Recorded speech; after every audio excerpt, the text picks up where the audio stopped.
हा वरून एकदम क्रिस्पीने आतून एकदम चिजे असा हा सँडविच माझा आणि माझ्या घरातल्यांचा तर एकदम फेवरेट आहे आणि बनवायलाही एकदम इझी आहे।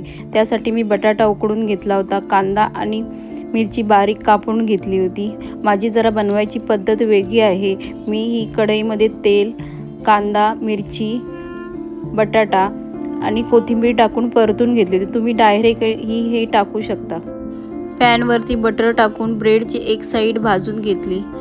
नंतर जी भाजलेली साईड नाही त्यावरती सॉस टाकून त्यावरती बटाट्याची भाजी, कांदा, काकडी आणि चीज हे सर्व टाकून घेतलं।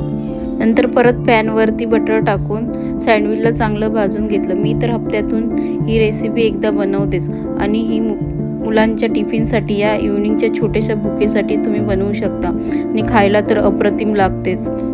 तर आजची रेसिपी तुम्हाला कशी वाटली, आवडली असेल तर नक्की सांगा आणि घरीही बनवून पहा। Bye bye.